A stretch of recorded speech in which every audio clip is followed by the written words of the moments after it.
think of these as tools of your arsenal that you can go and you can try. Okay.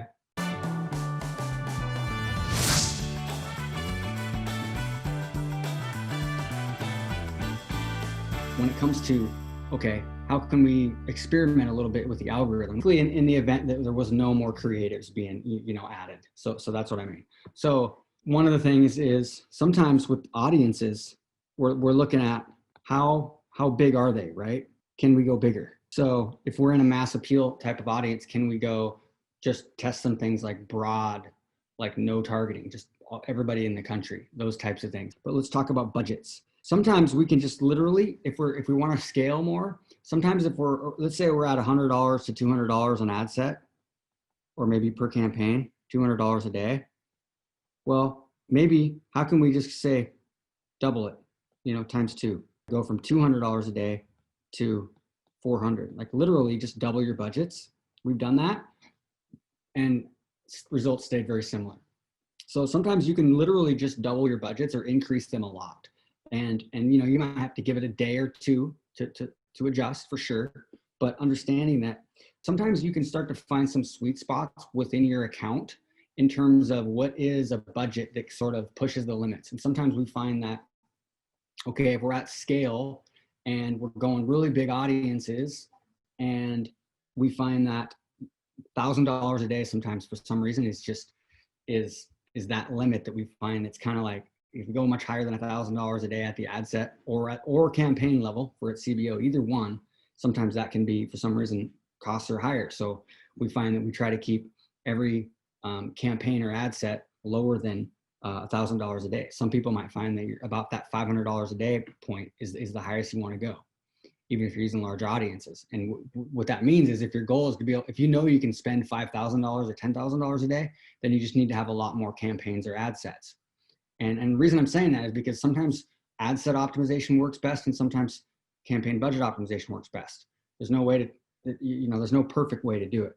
But if you're at ad set budget and you're at, you have big ad sets and stuff, then you might find a sweet spot of $300 to $400 to $500 a day, maybe it's $500 to $600. And so you're going to create more of those.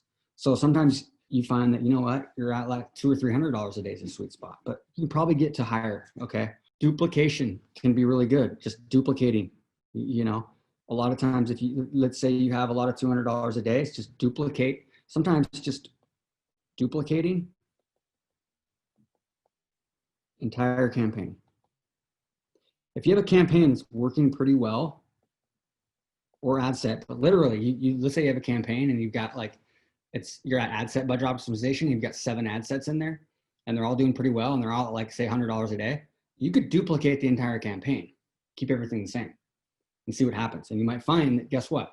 Now, once you do that, you're going to go in and you're still going to monitor your stuff on a daily basis, right? So you might find because of the randomness that, let's say you have campaign 1, campaign 2, each one, and whether it's a CBO or an ABO, it doesn't really matter, okay? Let's say that you have, let's say it's an ad set budget optimization. So you have like a lot of ad sets. Let's say you have 8 ad sets.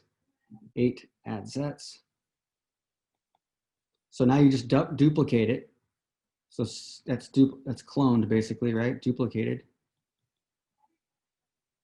So now you're going to have 8 in this one and the same ads. And then you're going to, within those, you're going to go and you might find that, number 6 here isn't performing as well. Number 6 and ad set number 8 both really suck, right? So you turn those off. And then the new one, for some reason, number 3 and number 1 aren't good. So those get paused after, 2-3 days. And that's what you might see happen. You might see that there just is randomness. And for some reason, something goes down a good path and it ends up being a good ad set or a good creative. And that's why sometimes the duplicating stuff can work. So that's something that you can try. It's just think of these as tools of your arsenal that you can go and you can try. Okay. Objectives. What about objectives? So we have somebody doing a lot of lead ads because they're looking to get lead gen, like booking. Like if you're in the financial space, then a lot lead ads can work well to have somebody, they want to book a call or they want to assessment or something like that. And so lead ads, but maybe you also, you've had the most success with lead ads, but maybe you also have an opt-in, right? Opt-in. So you're optimizing on lead there, but it's a different ad, right? This one is this one's a conversion campaign optimizing on lead. This one is just a lead ad. So the cool thing is you can look at your budgets and start to say, hey, maybe we're doing okay here, not doing quite as good, but we can probably bump up the budget a little bit to let Facebook, spread out that budget, because they're different types of people. There's different inventory. Each ad type, there's different inventory available in video ads. There's different inventory available in image ads. There's different inventory available with lead ads, as opposed to checkout cost. If you're optimizing on checkout, or if you're optimizing just on somebody opting in as a lead, makes sense. So you have these different things. And so when you can spread out your budget, it gives the algorithm more to work with. So you're not pushing it so hard in one area, right? If you have too much pressure, it's like when you're going out to if somebody fell through the ice, right? They say that to go save somebody if they fall through the ice, you want to crawl. You don't want to walk out. You want to crawl because your body weight is spread evenly over the ice. So there's not a lot of weight on one side. That's kind of what we're doing when we're spreading this stuff out. Okay. And it's also a way to experiment. Same thing goes for ad types, right? Ad types is the exact same thing. So maybe you're doing a lot of image ads and video ads that we talk a lot about, but hey, why not try some carousel ads? So maybe you got carousel that you can throw in there to spread out that ad type. So you got carousel, image ads, and then you got video ads, right? But then you got also, like, if you only have longer video ads, you need to get shorter ones so you can go into different platforms like Instagram. So that's the way.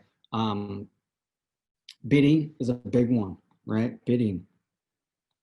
So if you're only using automated bidding, look at using bid cap. And bid maybe 2 to 3 times your CPA goal. Okay, try doing something like that. Maybe if you're already doing that, maybe try another, duplicate that campaign or duplicate that a couple ad sets and test a bid cap at a CPA that's right around your target, your goal instead. And you can use try cost cap as well. So now you have another type. So these are things that you can do. Of course, CBO versus ABO, you can literally duplicate the same campaign and run it as a CBO versus as an ABO. All these things they can really help. The big thing though is like, think about it as finding that budget sweet spot that works for you. Don't think about like finding the budget in terms of a daily budget that's best for somebody else, because you might be in a phase where you're in a smaller market, or you're trying to experiment with less audiences and stuff. And you might just find a pretty good sweet spot just from doing some experimenting, okay, with budgets. And then, lifetime. Don't be afraid to go lifetime budget. You can do a month out and you can adjust your budget as you go. You could put if your goal is to spend $300 a day, then you could do a $10,000 budget lifetime for the month. And then maybe in like 2 weeks, you could update it.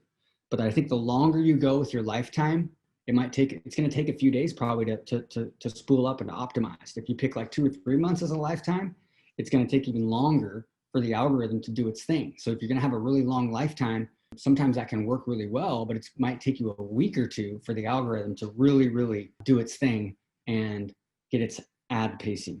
That's where you're leveraging ad pacing. Okay.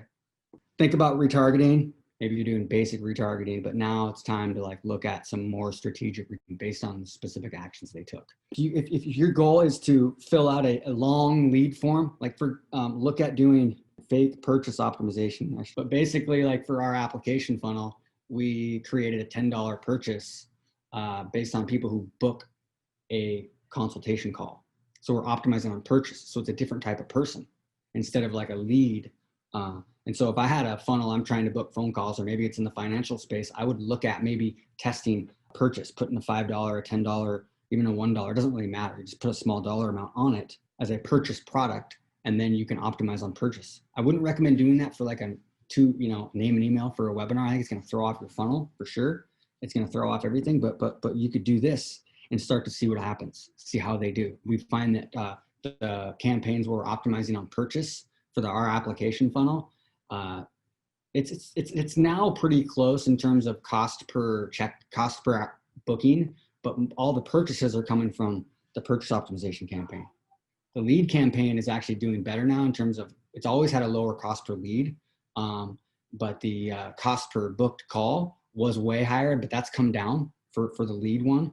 But still the revenue is all coming out of the purchase optimization because Facebook knows it's a different bucket. So, okay, I want to keep moving here to get to the questions. So I just, that's it really. I think just a boom, a little checklist of things you can do and think about when it comes to how can we get better results.